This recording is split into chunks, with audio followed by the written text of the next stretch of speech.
Assalamualaikum warahmatullahi wabarakatuh. Bismillahirrahmanirrahim. Nahmaduka ya ghafuru ya syakuru.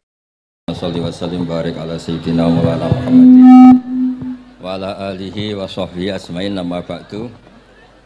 Teng ngerso para keluarga besar Kiai Haji Akil Sirot wabil khusus teng wau niki pernah paman kalian kula.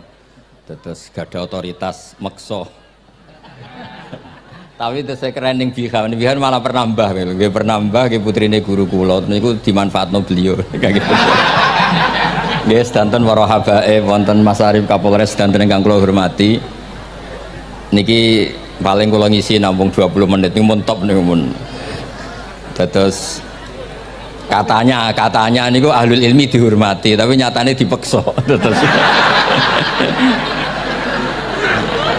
Terus memang banyak paradok dalam ilmu usul fikih. Ilmu usul fikih itu ilmu yang menjadikan orang itu bisa berpikir. Terus kalau tak cerita tentang pertama tentang Ki Akil sing al ma'ruf bi ahli nahwi. Nahwu riyen di era dulu itu dadekno tiyang dadi wali.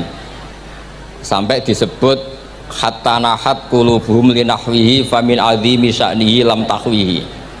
Tetes orang-orang baik niku ketika usul teng pangeran nyebut Allah la ilaha illallah mboten saged. Sagete namung nyebut dhamir sya'an niki niku hu. Akhirnya kathah toreko sing ha hu niku gara-gara ahli nahwu. Ahli nahwu niku. Nah, disebut fauribat makna dhamiris sya'ni. Jadi ngelafatkan la ilaha illallah tidak bisa tapi hu bisa. Mergi ke Jawa ini tukang ngakali, terus hukum ini diakali. Sakjane teke hadis ini mangkana akhiru kalamihi la ilaha illallah dakhalal jannah. Tapi ada kekhawatiran pas la ilaha mati. Lah la ilaha mati ra radi kaya ateis. Ora ono pangeran maujud mati. Sampeyan kan gak iso janjian mbek Israel. Kan mboten saged weanan, mboten saged kong kali kong. Nah, daripada la ilaha niku resiko karena takut mati pas la ilaha dereng illallah, terus Ki Jawa mulai nalkin ngangge Allah. Tapi Allah sarasan itu tidak mewakili la ilaha illallah. Akhirnya diambil dhamir sya'an fa'alam annahu la ilaha illallah. Niku asal usulnya. Cuma kebetulan thariqah kita tidak jalur itu, tidak jalur yang lewat dhamir napa? Sya'an. Tapi sementing tadi dawuhe Kiai Mustafa, sementing kita tahu secara ilmu. Terus nomor kali cerita uzlah wow. Kalau memang benar-benar uzlah. Terus kalau ini diundang acara-acara publik kemarin Habib Jindan gitu, hanya di palako ilmiah. Kemarin terakhir beliau ngerayu ini jari marrotan wahidah. Ini saya pegang. Dan itu dicatat di Loh Mahfud. Dan ciri utama Kiai itu tidak membatalkan perjanjian. Jangan jauh marotan wahidah mas nih. Ben gelem. Terus ngeten kalau cerita sidik tentang ilmu yang sering kalau utarakan. Di antara kitab yang dipakai guru-guru kita, sing dilanggengi Mbah Mun Maus itu kitab Ihya. Kalau dari sekian cerita Ihya yang paling kalau kenang niku bahwa ternyata Allah itu andaikan boleh dibahasakan niku cara berpikir tuh dalam bahasa tafsir disebut tanazul niku wong ben kaya orang kebanyakan. Saya ulang lagi supaya orang tuh kayak orang nopo kebanyakan. Ada dua ahli neraka yang dipanggil, yang satu ditakoi cung ning neraka piye rasane syarru makan mboten enak Gusti. Terus pangeran diken balik ya wis kono cung mlayu balik nang neraka. Niku tiangnya lari kencang, sekencang-kencangnya. Semangatnya seneng ngabe kon balik ning neraka. Ditakoki mbek pangeran, "Lho cung kon mara neraka kok seneng?" Kula nu pun kapok Gusti, kula nu nyesal ketika di dunia nak jenengan utus niku lelat-lelet. Niki kula tobat dengan bukti dikan jenengan teng neraka kula mlayu. Lho nu pangeran akhirnya haru wong kok semangate mlebu neraka kaya ngono. Mergo diperintah pangeran. Ya terus niki ijazah jenengan akan mlebu neraka jenengan sing semangat nggih. Karena zaman ning donya sering diperintah Allah mboten napa? Semangat. Nah niku kemungkinannya dibarno, kemungkinannya dipanggil. Lah yang itu terus dipanggil oleh Allah. Ya wis kaya wong apik, tak kongkon nurut tenan, semangat tenan, terus diken mlebu swarga. Nah niki ijazah pertama nggih. Dinaken mlebu neraka sing napa? Semangat. Sing kedua niku dipanggil ku plengakan lelat-lelet. Kados kula diutus Gus Mus niki nelpon kula mboten purun, akhirnya ning Bika jare matur Gus Subak turuti ya, aku diamuk Bika jare Bapak. Dados niki melibatkan sekian pihak untuk memaksa saya datang ke mriki. Aduh, repot wong sawang kempek niku. Repot nyen repot. Mugi-mugi di sepuro ngoten. Yang kedua niku diken mlebu neraka malih ku lelat-lelet ndelok pangeran mboten semangat. Ditakoki mek pangeran, kenapa kamu tidak semangat? Saya itu tidak pernah ngira jenengan yang baik sudah masukkan saya ke surga, kemudian jenengan nyuruh lagi saya ke neraka. Saya tidak pernah mengira engkau itu seperti itu. Terus Allah nggih, anak indadzoni abdibi, ya serapopo swarga ya swarga.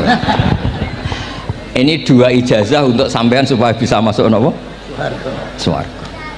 Terus kita tidak pernah tahu napa Gustofa ngundang kula nyeneng wong akeh ganjaran, napa meksa wong alim dosa, mboten ngerti kula carane.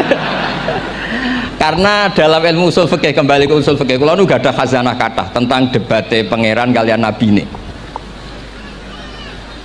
Kathah, mboten satu dua contoh di beberapa kitab tafsir. Suatu saat kula sering cerita niki, suatu saat Khalilur Rahman Ibrahim itu kedatangan Israel. Kamu mau apa? Mau matikan jenengan?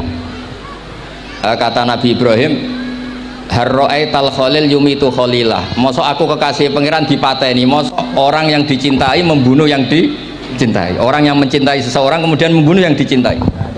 Tidak ada itu. Akhirnya Israel matur teng pangeran. Cara politiknya ngeten, wau sing cara lagi seneng menghentikan politik. Wani kiai lengser dari beliau.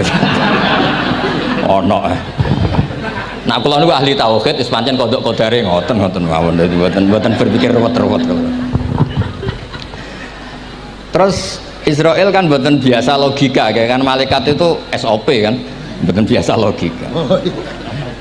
Akhirnya matur tu pangeran, kata Ibrahim, masa kekasih bunuh yang dikasih, masa yang mencintai bunuh yang dicintai. Tapi Ibrahim baru sadar ngadepi pangeran gitu, lebih pinter. Terus kan ketika Allah fakullahu, katakan ke Ibrahim, harlo aital khalil yakrohu ayal ko khalilah. Mosok jari seneng aku kok ketemu aku rawani, jari seneng kok rawani ketemu. Lah niki sampean aku pengen mati, monggo ngangge ilmu sing niki. Wong jari seneng pangeran kok rawani ketemu pangeran. Jeneng, seneng seneng ketemu. Ibrahim seneng terus akhir. Yo mati saiki ora apa-apa mati saiki. Terus kedua, niki cerita karena ini pondok ilmu, orang harus biasa pakai logika usul fikih. Politik juga gitu. Nak kiai politik rawan kena syubhat. Tapi nak wong soleh oleh politik, kue ridho dipimpin wong fasik-fasik kabeh. Ya, mboten ngerti, mbok sing bener dis pokoke ngoten. Yes, itu memang logika usul napa? Fikih. Logika usul napa? Fikih. Ketika Nabi Adam badhe didamel niku materinya saking bumi. Pertama sing diutus Jibril ambekan qabdotan minal ardi, segenggam bumi, saya mau bikin Adam, materinya dari bumi. Setelah datang ke bumi mau ngambil ista'adzat billah, maksudnya ista'adzat billah, a'udzu billahi minka, saya berlindung Allah dari kamu, antasinani. Kalau dengar Gus Tofa dari ahli nahu, terus kalau niki tak goleki tenan pancen syanahu mun mutaaddi binafsi. Mungkin nak dibuli ku antusinani kok panjang nanti cerita. Saya tidak ingin bagian dari saya diambil, kok aku bolong. Iku coro bumi itu sudah masalah. Terus akhirnya Jibril kembali, ya Allah, dia berlindung kepada engkau maka saya lindungi. Allah membenarkan Jibril, Mikail juga sama. Tapi ketika Israel, ini Israel itu masalah memang. Ketika disuruh ngambil bumi, buminya ista'adat billah, tetap diambil. A'udzu billahi minka antasinani, saya berlindung Allah supaya kamu tidak melukai saya, menciderai saya dengan mengambil bagian dari saya. Kata Israel, wa a'udzu billah alla unaffidhu amroh. Saya juga a'udzu billah diperintah Allah kok tidak kasil. Kudu kasil. Lah saya tidak tahu yang benar istihadnya Jibril apa istihadnya Israil. Terus memang sudut pandang. Makanya dulu ketika banyak pondok putri itu kiai-kiai kuno dulu itu menentang. Alasannya nggih, nak bojone jelas khawatir kiai ini kecobaan itu jelas. Tapi banyak kiai itu khawatir tenan. Kecoba fitnatin nisa. Tapi ketika logikanya dibalik, apa kamu ridho para perempuan-perempuan muslimat itu tidak dapat pendidikan apa? Agama. Hanya karena orang soleh tidak punya nyali, tidak punya peduli mengajar. Tapi kita saged diwalik. Ustaz-ustaz sing mane pas-pasan niku kowe ridho nak kecoba. Sampean milih mana? Ridho kecoba apa ridho bodoh? Nah, logika-logika usul fikih ini yang kemudian dipakai Wali Songo. Dipakai Wali Songo kemudian membiarkan sekian tradisi yang insya Allah itu salah sebetulnya, tapi tidak sebanding dengan asmane Allah Subhanahu wa Ta'ala. Misalnya begini, gini iki dirungokno mawon. Sampeyan ra paham mboten napa-napa. Sampeyan nak ra paham wis anggap ae tawadhu. Sepantese wong awam yo ora paham. Nak paham dadi kiai. Terus biasa mawon sampeyan nak ra paham aja tersiksa. Umpamane jenengan mboten kiai kok kon paham. Nah sampean pinter kados kula mestine orang ngrungokno, semangatnya hasud. Terus rivalitas perkara. Nah cara Mbah Mun nak cerita ngoten, dhisik ke zaman bodoh iku angger kiai mbok cucuk. Bareng padha kiai niku koyok saingan. Niku pun sunnatullah ndak bisa dihindari, niku pun sunnatullah. Terus kembali lagi ya. Logika-logika usul fikih niku dipakai oleh Wali Songo. Ngeten ada cerita ini rungok nonton. Itu sudah saya cek di beberapa riwayat termasuk di Musnad Imam Ahmad. Ada orang ini bukti teorinya Wali Songo itu benar. Wonten tiyang gadah kesalahan. Niku dokumen kesalahan niku maddul basor sepanjang mata melihat. Wes ngoten jumlahnya 99 bok. Kayak apa banyaknya? Per bok maddul basor sepanjang mata nopo melihat. Ketika dia ditanya Allah itu kalau tanya demokratis. Azolamat kakatabati, jangan-jangan malaikat saya sentimen, kalau kamu jelek ditulis, kalau baik enggak Gusti. Afalaka udhurun, jangan-jangan kamu saat salah itu punya alasan, enggak Gusti, ya memang salah. Tapi kata Allah, sudah kamu tenang saja, kamu punya ini. Itu hanya satu box, ya kira-kira kayak tempat jam tangan itu. Enggak, kamu punya ini, cukup ini. Terus malaikat tanya, ya Allah, apa artinya, apa ngefek itu kalau ditimbang dengan kejelekan sebanyak itu dengan satu box jam. Orang ini juga bilang, Gusti sudah ada usah ditimbang, nggak ngefek itu pasti kalah.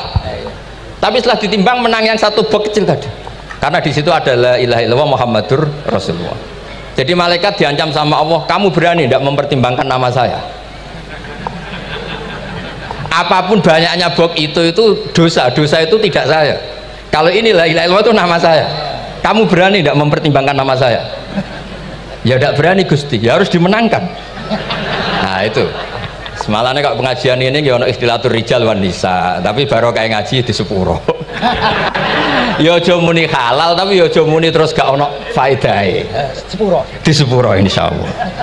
Karena kalau nuruti harus steril halal itu kayaknya tidak bisa. Terus di situ ditutup fala yaskulu ma'asmillahi ta'ala syai'un. Dibanding asmane Allah Ta'ala sesuatu itu tidak ada nilainya, pasti menang Allah Ta'ala. Sehingga banyak ulama ngendikan kowe nak bar dosa, bar salah maca iki. Dan kalau Anda dosa misalnya catatannya satu box terus di bawah ada astagfirullah, malaikat ditanya sama Allah, kamu berani tidak mempertimbangkan nama saya disebut di situ? Enggak berani. Nah, saya ini ribuan orang yang ngundang, saya berani mengabaikan. Bareng ana wong ngaku mbah ya mbah tenan wae. Ya terus ngoten, kowe wani gak mempertimbangkan Gustofa sing mantune Mbah Maimun. Ya. Semoga cara pandang malaikat nanti seperti itu. Tapi nanti kalau malaikat cara pandang, mbah kok tukang makso putu. Itu mbah model opo. Nah saya ini sudah ngalah satu kali. Berikutnya logika kedua yang insya Allah terbangun di kalangan malaikat, yaitu mbah ora oleh maksa napa butuh. Ning dinggon mbah yang baik putune dolanan di Barno. Ini ora. Putu lagi asik-asik dolanan. Rene. Kon nyapu. Nah, itu udah jenis mbah yang baik. Terus kula suwun lah ngaji usul fikih yang serius karena itu menjadikan kita bermartabat. Kula niku sering lepas jenazah tangga-tangga kula nggih penggene ndelok TV, nak bengi nggih ngelamun, ngayal sugih, kadang yo ngapalo tikus sing liwat dhuwure saking ora ana penggawean. Tapi kula nang lepas jenazah ini orang baik.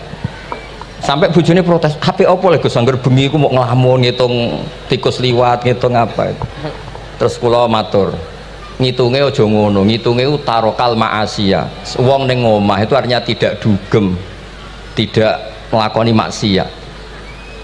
Itulah yang menjadikan usul fikih itu ilmu yang sangat terhormat. Coba kalau Anda jadi pakar usul fikih kayak saya, mengkaji betul usul fikih.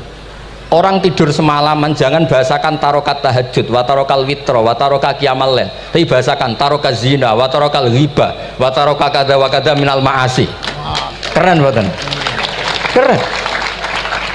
Kalau kamu udah ahli usul fikih maka kiai kok amen turu. Kiai kok guyon suwengi. Lu kiai guyon suwengi itu melawan. Kiai itu ustaz juga manusia. Karena bengi ku ya kepen nonton. Tapi kan mboten pantes. Akhirnya korbane santri ini dijak guyon gak jelas. Lah apel ning rodo ya ora pantes. Ngelawan nafsu iku berat. Carane ya dilalek-lalekno guyon niku. Lah muga-muga malaikat kabeh ahli usul fikih nganggep ngono iku perlawanan terhadap keinginan apa maksiat. Malaikat ngaji ora. Makanya itu disebut di kitab usul fikih Tanghubul Usul itu izma min mubahin illa wa yatahaqqaqu bihi tarku haramim ma. Fa'il zamu minas sukun tarkul qatli wa minas sukut tarkul ghibah.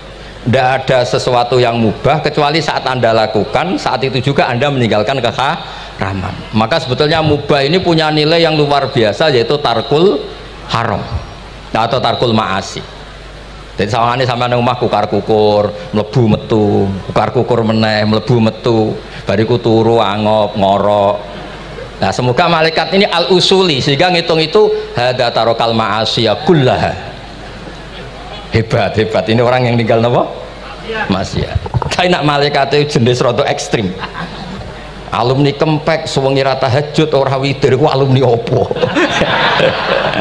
Mulane kalau niku ngaji usul fikih terus supaya diperdengarkan ke malaikat. Supaya teorinya pakai usul napa? Fikih. Jadi kalau melihat kita melakukan mubah niku dihitung tarkul napa? Ma'as. Nah, ini pentingnya ngaji. Kalau nate ditanya sama seorang dosen, Gus, masa iya Quran yang katanya mutu semutu-mutunya kemudian ada ayat kulu washrobu, mosok urusan mangan gak usah disuruh orang juga makan, terus kualitasnya kulu washrobu itu di mana? Terus kalau jawab, terus sorokan yang penting wopo rapat utawa seminar. Ndak ada rapat, ndak ada seminar itu kamu ndak mati, tapi kalau nggak makan itu mati. Penting mana? Ya penting makan. Lah iya, jadi orang itu lupa kalau sesuatu yang seserius itu karena menjaga nyawa yaitu makan. Terus karena makan tuh hal yang murah dianggap biasa, itu bahaya. Sehingga sebetulnya yang kita bisa jadi wali lewat hal-hal keseharian tidak bisa jadi wali karena tadi. Saya punya hadis, ini mudah sekali untuk Anda jadi wali. Bahkan di atas wali lah. Inna woha ta'ala layar do anil abdi, pakai inna masih pakai lam taukid. Inna woha layar do anil abdi ayak kulal aklata fayahmadahu alaiha aw yasroba syarba fayahmadahu alaiha. Allah itu sangat ridho ada orang makan satu asupan kemudian dia muji Allah.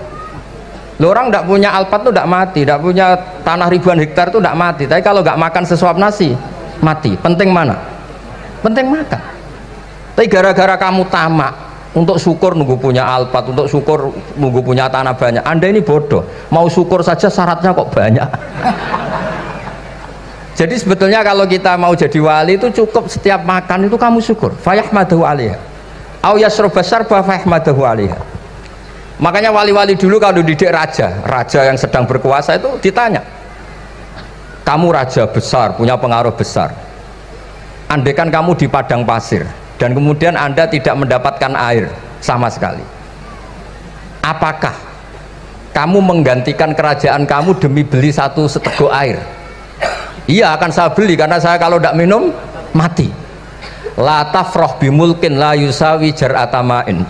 Kamu jangan bangga dengan sistem kekuasaan yang tidak senilai dengan seteguk air. Orang nggak jadi raja itu nggak mati, tapi kalau nggak minum mati. Terus akhirnya dosen itu tahu, wah berarti kulu wasrobu itu luar biasa, Gus. Sangat luar biasa. Makan dan minum itu luar biasa. Makanya terus ada kiai mertamu mangan. Kalau tadi baru datang kon mangan, di sini ya ada mangan. Ya saya anggap aja itu proses jadi wali, ngoten Pak. Jadi segampang itu jadi wali. Nah, kemudian gara-gara torekoh terus dadi wali ku repot kon maca 10.000 wiridan kon opo. Kesuwen iki cara-cara kesuwen. Karena ini partai enggak torekoh tadi itu. Dulu abahnya Mbah Maimun Mbah Zubair itu kalau disuruh wiridan lama-lama itu enggak mau. Sementing diridani pangeran, maca kok akeh-akeh. Nah, itu partainya partai ahlul ilmi. Ya partainya partai ahlul apa? Ilmi. Nah kemudian karena saya ini nekuni tafsir ya, itu saya kepengen ya, menggerakkan supaya ilmu Quran itu menarik. Caranya apa? Cari sisi ekstrimnya. Kalau bolak-balik, kenapa sih orang nggak janggal? Nggak janggal itu udah iskal. Quran itu kan kalamu Allah. Salah lagi Quran itu kalamu Allah. Masa iya Allah yang Tuhan kemudian ngendikan iya kana budu wa iya kanas tai. Kepadamu aku menyembah. Masa Allah ngendikan gitu pada kekasihnya Nabi Muhammad? Padahal Allah itu al-ma'bud, bukan abid. Allah yang disembah, bukan yang menyembah. Semua ahli tafsir, saya bukan bilang sebagian, semua ahli tafsir pasti ngendikan begini. Wa yuqaddaru qabla qaulihi ta'ala iyyaka na'budu qulu.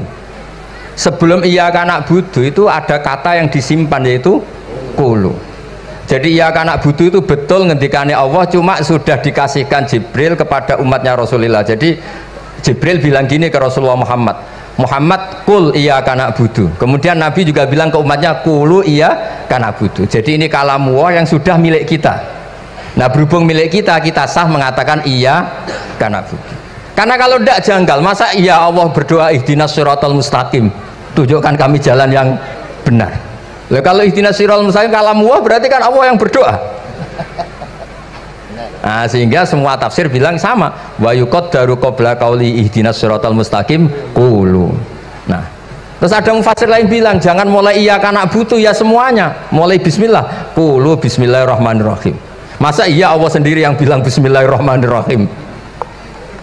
Nah, dengan tafsir seperti ini terus kita akhirnya lagi-lagi kembali ke usul fikih, kembali ke balaghah, kembali ke nahwu. Kalau ndak, ya Anda akan menafsiri Quran pakai logika Anda sendiri. Sampai ada mungkirus sunnah. Pokoknya sementing kembali ke Quran. Orang roh Quran itu kayak apa? Saya kemarin ngaji di Sedan di daerah saya bilang, Sayyidina Umar itu Islam sebelum minta hidayat. Khalid bin Walid ya Islam sebelumnya ya tidak minta hidayat. Lah itu kan janggal. Padahal katanya Quran itu hudal lil muttaqin, petunjuk bagi mereka yang takwa. Padahal tidak ada sabkut takwa untuk Umar. Umar tidak pernah takwa, tapi nyatanya Islam. Bahkan dia masuk ke rumahnya Zaid bin Arqam itu mau bunuh Nabi, mau nyari Nabi, bukan mau Islam. Tapi ketika dengar iparnya membaca Toha ma anzalna alikal qur'ana litasqa, kemudian dia masuk Islam. Lalu gimana tentang hudalil muttaqin, petunjuk bagi mereka yang takwa? Banyak ulama yang mengatakan lil muttaqin itu balaghahnya lil iktifa, lil muttaqina wa ghairihim. Jadi Quran itu petunjuk bagi yang takwa dan yang tidak takwa. Dan itu di bahasa Arab sah. Di bahasa Arab sah. Misalnya gini ya, kalau sampean punya ponakan dolan, cong-cong nang mangan. Ya maksudnya ya mangan mbek ngombe, mangan tok seretan mati kan. Itu kan satu paket. Sarobila taqikumul harra wal barda. Pakaian yang melindungi dari panas. Di situ gak disebut wal barda, tapi artinya juga wal barda. Karena kalau tidak diartikan lil iktifa, nanti Quran itu memberi petunjuk bagi yang sudah muttaqin. Corong doang nguyai segoro, wis takwa kok. Nah ini kita butuh ahli tafsir yang al-usuli. Karena itu yang menjadikan Quran punya kualitas lagi. Seolah lagi punya kualitas lagi. Kalau ndak, Quran tuh kayak biasa-biasa saja, kayak tadi kulu wasrobu kayak dan seterusnya dan seterusnya. Jadi kalau suwun barokahnya hormat sama orang alim kados Ki Akil, Ki Siras dan tenaga keluarga mriki. Orang menghidupkan logika ilmu lagi. Jadi kalau seneng lah nak dalam Gusmus ahli ilmu boten krono niat fakir boten. Biar sampean ngerti lah kalau ngadepi ahlul ilmi itu pun boten level. Ahlul ilmi itu kalau punya logika itu tidak bisa dibantah. Saya beri contoh sekian contoh yang nyata yang diajarkan Rasulullah SAW. Nabi itu pernah mau dipermalukan orang karena Nabi ngendikan la adwa wala tiarata, tidak ada penyakit menular. Terus ada orang iseng kok onta yang kena kudisen itu dijejerkan yang waras ikut kena kudisen. Terus orang ini tanya, ya Rasulullah ini tadi sehat tapi kena onta yang kudisen ikut kudisen. Nabi tanya lagi, faman a'dal awal, yang kudisen pertama ketularan siapa? Wah itu dari Allah ya, maksud saya seperti itu. Jadi ada terus orang-orang kafir itu cara berpikir aja alal alihata ilaha wahida inna hadalah syai'un ujab. Muhammad ya tentu mereka masih jangkar. Muhammad problem kita ini banyak, kalau Tuhannya satu tidak cukup. Ada problem kredit macet, ada problem macam-macam kan, utang piutang macam-macam. Kalau Tuhannya satu tidak cukup. Kita butuh Tuhan banyak karena problem kita banyak. Lalu Nabi mengajarkan mereka apa logika yang dibangun. Kalau kamu jadi buruh, kemudian majikan kamu banyak, semuanya merintahkan kamu, kamu bingung nggak? Ya bingung.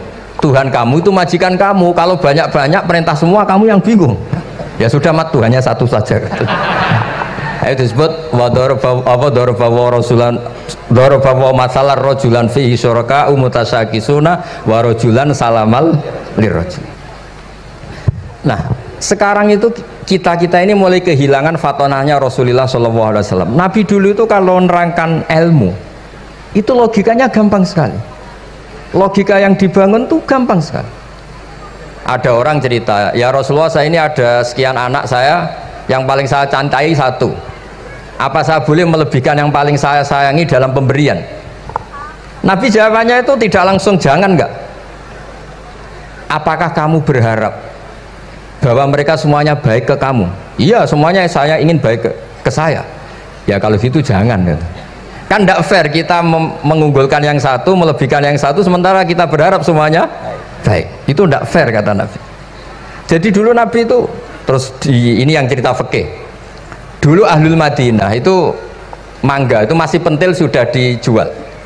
Pentil dijual harganya 2 juta. Masa iya pentil harganya 2 juta? Karena dengan asumsi sudah jadi mangga.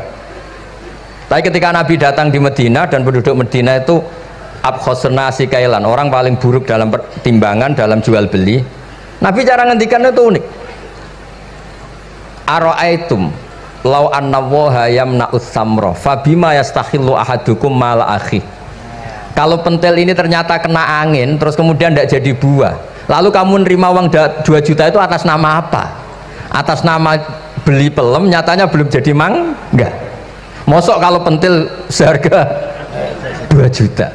Semenjak itu terus Ahlul Madinah sadar kalau jual buah itu nunggu ba'da buduwi solahiyah, setelah samroh ini berbentuk. Tapi Nabi tetap ngendikannya pakai logika. Nah sekarang banyak kiai yang sidik-sidik neraka. Sebenarnya Nabi itu ngajari logika. Ada pemuda dia itu hipersek, mau masuk Islam tapi tetap boleh bebas. Saya ini ingin Islam tapi jangan larang seks bebas. Wah itu sahabat semuanya melarang ketemu Nabi karena ini ngawur betul, masa pamit Islam kok. Tapi setelah gaduh Nabi tanya kenapa gaduh. Ada pemuda mau masuk Islam tapi yasta'izinu fi zina, dia minta izin supaya tetap boleh zina. Kata Nabi suruh ke saya ke sini. Setelah datang di depan Rasulullah, logika yang dibangun Nabi itu luar biasa. Atuhibbuhu li bintik, kamu suka punya anak putri kemudian jadi demenannya orang laki-laki hidung belang? Ya enggak, saya bunuh orang itu. Andaikan itu ke ibu kamu, saya bunuh orang itu. Atuhibbuhu li bintik, atuhibbuhu li ummik, atuhibbuhu li ukhtik, atuhibbuhu li kholatik. Kamu suka punya anak putri yang jadi demenannya orang? Ya tidak suka ya Rasulullah. Kamu suka kalau punya ibu didemeni orang banyak? Ya tidak suka Nabi. Sampai otaknya itu yastakbihu zina, sehingga otaknya itu wah zina itu buruk betul. Akhirnya ya Rasulullah sudah saya mau se-Islam tanpa zina-zina. Karena logika yang dibangun Nabi itu luar biasa. Nabi pertama mengingatkan atuhibbuhu li bintik, atuhibbuhu li ummik, atuhibbuhu li ukhtik, atuhibbuhu li kholatik. Sampai dia ini nggak bisa apa-apa. Sudah Nabi sudah.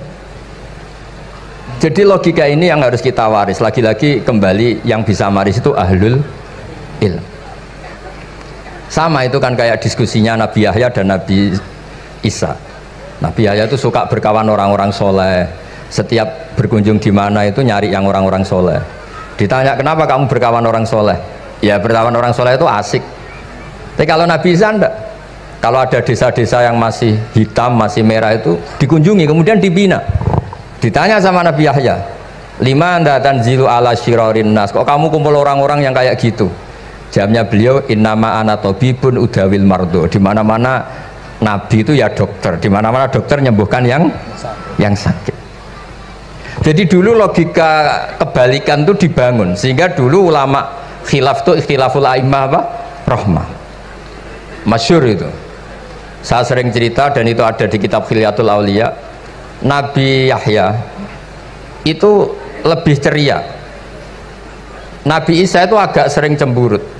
Atau kebalikannya apanya yang satu tuh mali aro ka'abisan. Ka'annaka taqnatu mir rahmatillah.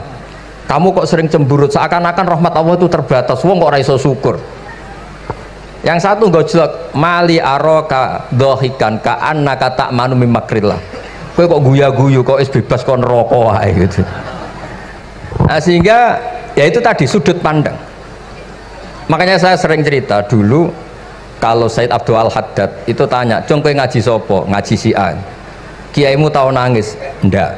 "Ojo ngaji, kiaimu ati atos, kiai kok ora iso nangis." Tapi kalau Abdul Hasan Asadili kebalikan, "Cung kowe ngaji sapa?" "Ngaji si A." "Kiaimu tau guyu nak ngaji?" "Mboten nate." "Ora usah ngaji wong ora iso syukur."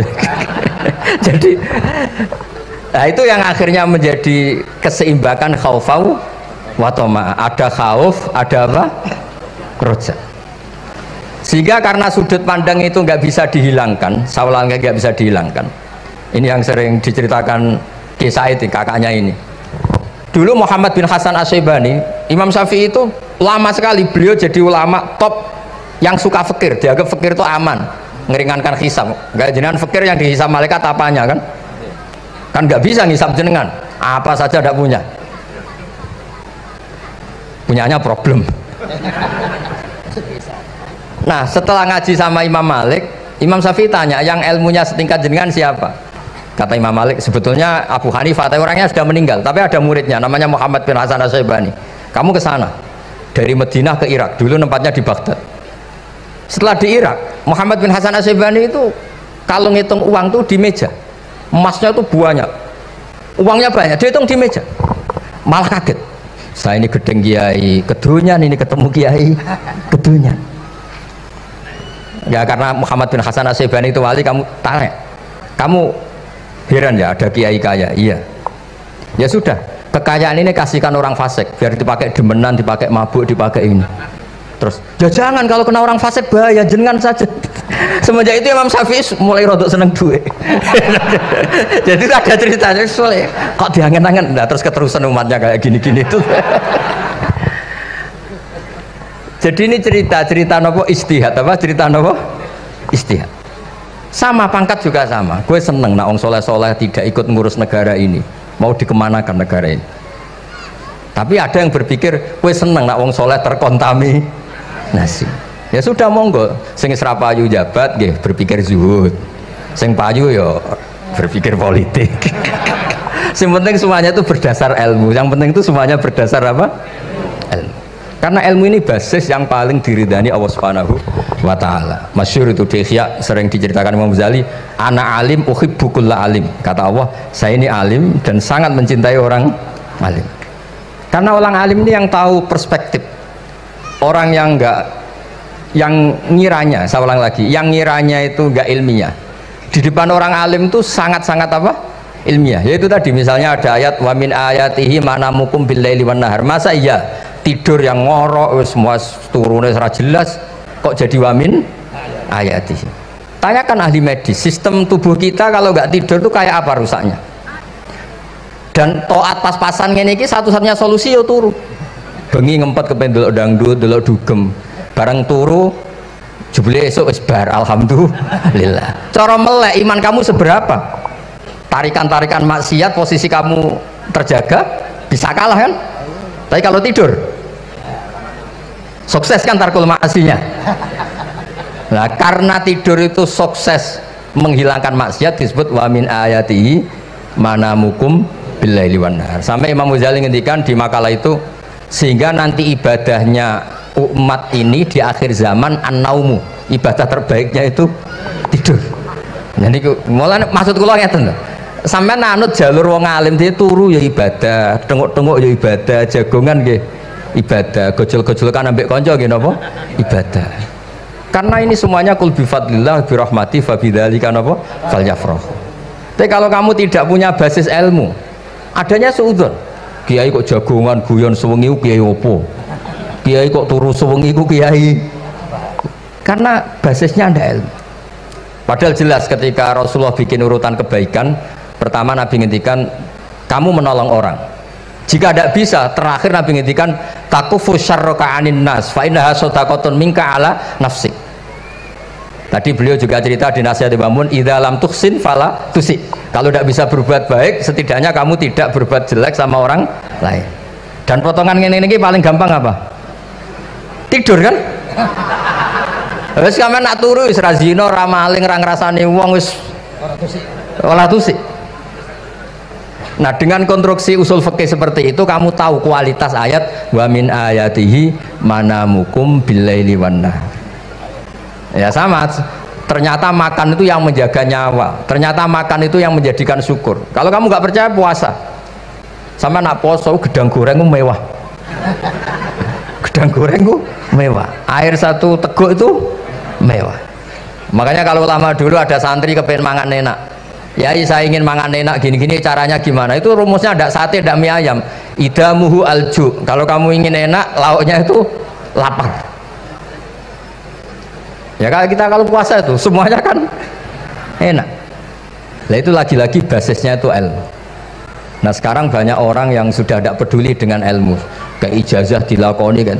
Jadi kayak wiridan la ilaha illallah itu sebetulnya harus dibarengi dengan ilmu. Ini yang terakhir supaya nggak lama-lama. La ilaha illallah itu basisnya ilmu. Surga yang begitu mewah itu dibikin juga bagi yang melafadzkan la ilaha illallah.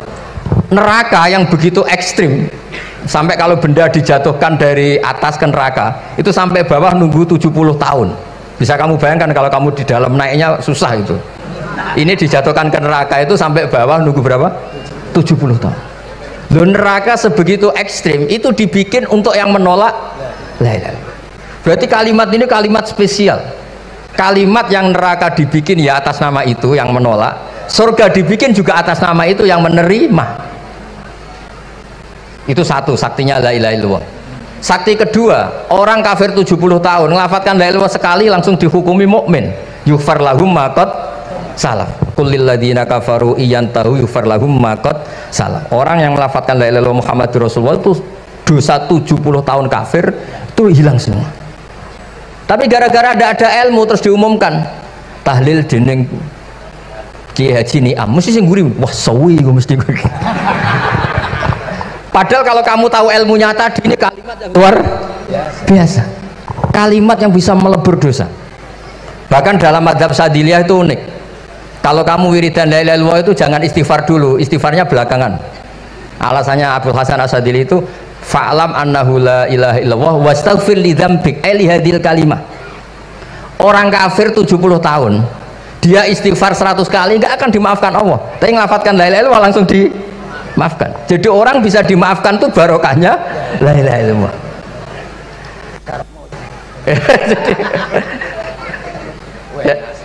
Ya kan? Jadi orang kafir 70 tahun wirid istighfar 100 kali atau 1000 kali dimaafkan enggak? Enggak kan? Tapi kalau membaca la ilaha illallah dimaafkan. Jadi istighfar tuh ngefek positif itu kalau dibarengi la ilaha illallah. Makanya wastaghfir li dzambika bihadil kalimah. Kamu boleh istighfar berdasar hadhil kalimah, berdasar la ilaha illallah. Tapi terus kemudian ya thariqah itu banyak, itu urusan rasa. Justru karena la ilaha illallah kalimat thayyibah harus disucikan dulu. Caranya istighfar dulu. Nah itu urusan monggo lah. Tapi apapun itu basisnya harus napa? Ilmu. Basisnya harus ilmu. Jangan malah sentimen. Wong di kuburan wiridan la ilaha illallah dihukumi kafir. Nah, itu kan aneh. Wong kalimat ini yang kafir saja menjadi muslim, sekarang yang muslim menjadi kafir. Itu paham kok seaneh itu gitu kan. Ya karena basisnya ada ilmu tadi. Coba kalau basisnya ilmu, itu kan aneh betul. Hadil kalimah kalimatun soro bihal kafiru musliman. Fakaifa sorol muslimu bidzalika kafiron. Ini kalimat yang kafir saja menjadi muslim. Masa dengan kalimat yang sama yang muslim menjadi aneh gak? Aneh. Jadi kalau suwon, pokoknya basis ilmu harus sekuat-kuat. Caranya gini agak kiai kon sregep mulang ojo politik terus ngoten. Tapi politik itu bagian dari ilmu, wis ra iso diterangno. Nggih ngoten mawon. Assalamualaikum warahmatullahi wabarakatuh.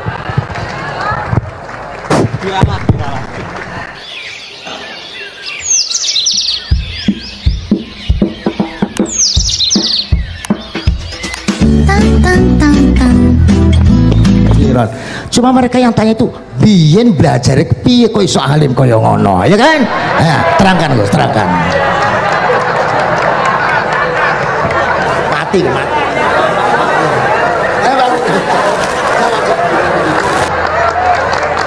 Setuju kan? Setuju? Asyar dakaik.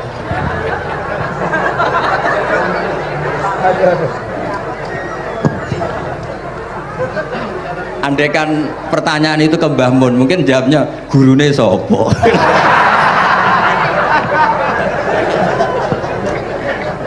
Tapi mungkin kalau ke mbah-mbah saya ya juga babanya nih Biha juga Mbak Abdul Aziz, mungkin putuku. Tapi kalau saya ingin cerita tentang saya paling ya, aku sregep. Yang jelas tuh dari kafadlu yuti apa? Mayas.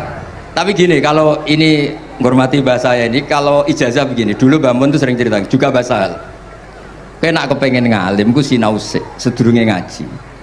Ya, misalnya kamu ngaji takrib atau ngaji wahab sama Mbah Mun, kamu baca dulu sebelum ngaji. Nah, setelah dibaca, misalnya kamu baca rofa, kok Mbah Mun baca jer, kamu baca jer, Mbah Mun baca rofa, berarti goblok tulen. Karena semua teori Anda kok salah. Ya misalnya Mbah Mun baca wadakaro sopa al-musonifu, kamu baca wadakaro al-musonif. Berarti kan goblok banget itu. Ya kan ada cerita gitu, ada orang tuh nggak tahu betul Gus maknanya lam tardiman itu apa. Lam tardiman dicari di kamus tuh udah ada, ternyata itu di khet lam tarodaman. Dia baca satu lam tardiman, dicari di kamus sampai hidup mati lagi agak ada. Nah, jadi kamu baca dulu, misalnya di bab khet lam taro naringali sopo mar'ah daman ing geteh. Ternyata ngaji Mbah Mun paginya jadi baca lam taro daman. Jadi kalau kamu malamnya baca lam tardiman loh kok. Jadi itu kata Dewi Mbah Mun mergo sorokan kabeh santriku sorak mungkin. Carane ngecek kebenaran Anda yuk maca sik. Nanti kalau kemiripannya 50% ya separuh alim. Kalau 70% ya serontok alim. Tapi nanti kalau kemiripannya sampai 100% dan berkali-kali, ya berarti kan sudah luar biasa. Jadi yang ngaji sama Ki Mustafa, Ki Niam, saya mohon santri-santri itu belajar dulu, biar bisa ngecek nanti guru saya baca kayak apa. Waduh salah ya Gus. Kenapa lah? Waduh salah. Karena kiai itu kalau salah ya mau ngalah. Ini ceritanya bangun betul. Ada kiai nggak tahu apa kakean mergawe kakean politik nggak tahu. Wal babi lan walang. Terus ada santri, kalau gak ada makna kok lawang. Ya walang sini lawang cung. Mau ngalah. Terus watini lan wit alu. Gurune maca alu. Kalau gak ada makna kok elo. Lah ya wit telu kena gua alu cung. Tapi saya menangi kiai itu kalah sama santri itu. Saroko nyolong sapa wong albedo tangi anduk. Terus gurunya kaget. Cung kok anduk, cung. Bareng didelok endok. Karena Karena kalau pegon kan anduk sama andok itu podo ya. Ini ada podo. Tapi kiainya akhirnya kalah. Memangnya nyolong anduk boleh? Yo ora yo haram, yo podo ae kalau gitu nyolong. Nyolong endok ya haram, nyolong anduk haram. Lo cerita itu masyhur itu. Kalau cerita yang terkenal di Lirboyo itu kan ada santri dari Jakarta di kelas.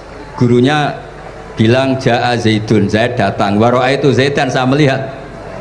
Si murid ini itu melihat pintu terus. Lama-lama gurunya itu tersinggung. Kamu diajari pelengahan nggak sopan. Habis Ustadz bohong. Lah kenapa bohong? Katanya Ja'a Zaidun, Ra itu Zaidan. Zaidnya mana?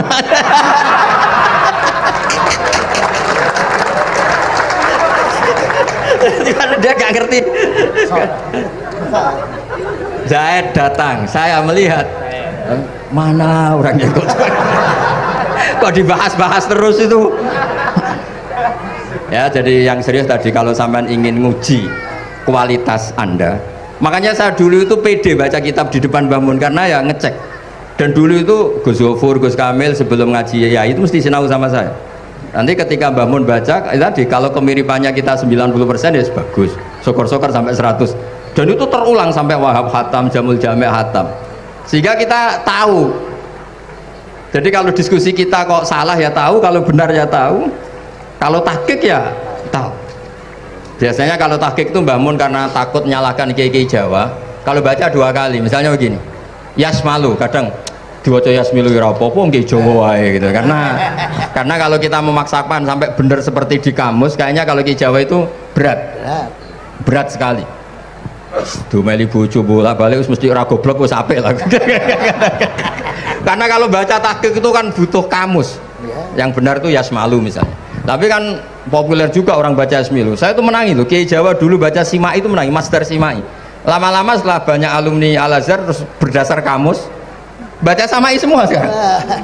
Saya menangi Kiai itu baca Dilalah. Lama-lama karena sekarang udah banyak punya kamus, baca Dalalah, Fa'alah. Jadi Kiai itu juga kadang-kadang keteror muridnya. Makanya Syekh Zakaria Al-Ansori itu pernah ditanya, kenapa engkau begitu alim alama sampai dilakopi Syekhul Islam? Kata beliau itu lucu jawabannya, karena saya ini orang yang sial. Saya dulu punya guru namanya Ibnu Hajar Al Asqalani dan punya murid namanya Ibnu Hajar Al Haytami. Kata beliau, dukik tu bena hajaro ini. Saya ini digebek 2 batu. Kalau mau ngaji takut saya minta ampun karena disuruh baca sama Ibnu Hajar Al Asqalani. Kalau mau ngajar takutnya saya bukan main karena Ibnu Hajar Al Haytami itu cerdasnya bukan main. Jadi kalau saya salah itu konangan. Akhirnya dia jadi orang sial tadi. Mau ngaji ya belajar, mau ngajar ya belajar. Makanya meskipun ini pernah sepuh saya tidak berani ngaji beliau. Wah mesti meriang saya kalau ngaji. Jadi yang terkenal alim-alim mohon ngajinya dikurangi ya, karena ini kasihan gurunya. Kasihan gurunya. Nggih, Bon cekap. Bon, itu catat ya. Sebelum ngaji baca dulu. Satu lagi, Gus. Sampean ketoke kiai ndesok kok kuliah.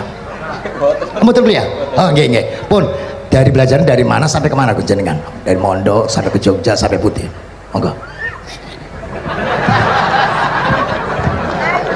Ini karena sesuai kontrak, nggak boleh nyulayani janji sekali aja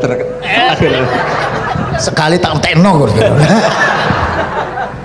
Jadi sebetulnya kalau di ilmu, saya kan sering ketemu ahli geologi, ahli sosiologi. Sebetulnya di ilmu kita, saya kan lama di Jogja dan itu yang saya pakai juga ilmu zaman di pesantren. Misalnya sosiologi itu kan ada mukadimahnya Ibnu Khaldun. Itu kan teorinya luar biasa. Misalnya begini, kenapa Rasulullah itu harus dari suku Quraisy, suku yang sangat terhormat di Mekah? Itu secara teori sosiologi loh, bukan teori nubuah. Kata Ibnu Khaldun, Nabi itu mesti final dari kaum itu aneh. Saya ulang lagi, Nabi itu final dari kaum pasti aneh. Nah masa aneh-aneh ini ditoleransi oleh umatnya karena beliau dari suku yang terhormat. Coba kalau dia dari suku, beliau dari suku yang hina, pasti pas aneh-aneh langsung diadili. Ya kalau di NU lah, ndak Gus Dur kok bikin aneh-aneh di NU kan langsung tuntas. Tapi berhubung Gus Dur cucu Mbah Hasyim, Orang itu mentoleransi, bahkan mengira jangan-jangan teori beliau lebih baik ketimbang kita. Nah makanya terus kata Ibnu Khaldun, ma ba'atsawu nabiyan illa fi manaatin min qaumin, tidak ada nabi diutus kecuali dari kaum terbaik, supaya masa-masa transisi ini nggak ada perlawanan. Nah itu namanya sosiologi. Sehingga beliau ngendikan, ini versi tarikh bukan versi Ibnu Khaldun saja, ketika sahabat disuruh hijrah karena disakiti orang kafir Quraisy, lah engkau sendiri ya Rasulullah, saya ini orang Quraisy, nggak akan ngalami yang seperti Anda alami. Nah itu namanya sosiologi. Begitu juga matematika. Saya sering ketemu pakar matematika dari UI, dari UGM. Misalnya bilang zakat kan 2,5% misalnya zakat tijar. Saya bilang kalau ngitung itu porogapit, padahal kita zaman sekolah porogapit itu pantangan. Tapi saya bilang saya punya matematika lebih cepat. Apa itu Pak Ba? Kalau manggil saya Pak Ba. Kalau di kitab disebut rubu'ul usyur apa? Jadi bertahap. Misalnya 1 juta, usurnya akan 100.000. Setelah 100.000 rubuhnya 25.000. Itu kita tidak usah pakai catatan bisa. Nah itu matematika Arab. Makanya orang Arab tuh nggak bisa nulis, tapi matematikanya cepat karena bertahap. Misalnya 1 miliar ya cari aja usurnya 100 juta. Berarti rubuhnya 25 juta. Berarti 2/5, 2,5-nya 1 miliar itu 25 juta. Tapi kalau orang Arab bilang itu rubul usur, diusurkan dulu baru dirubuk. Misalnya 6, 2/3 6 berapa? Orang Arab bilang sulusan, 6 sulusnya 2, sulus 2 kali berarti 4. Sama misalnya zakat zuro itu kan al usur sama nisful usur. Berarti misalnya kalau tidak disirami ya, tidak biaya, zakatnya itu 10%, berarti per 100 10. Nah sekarang kalau 10 ini kan berarti 1/10. Lah nanti kalau disirami pakai biaya namanya nisul usur, berarti 5. Jadi orang Arab itu nggak mau langsung bilang 5, karena kalau 100 dibagi 5 itu apa, jadi 5 itu mikirnya panjang. Jadi diusurkan dulu terus nanti dibilangkan nisful usur. Nah, jadi ilmu khazanah kita ini sudah luar biasa. Nah, itu makanya terus orang Arab kalau ngitung matematika itu tidak usah tulisan, tidak usah porogapit karena bertahap tadi. Jadi misalnya 2,5 bahasannya apa? Rubu'ul usur. 1 miliar usurnya berapa? 100. Rubuhnya berapa? 25. Nah ini semoga buatan ngingkari janji. Wassalamualaikum warahmatullahi wabarakatuh.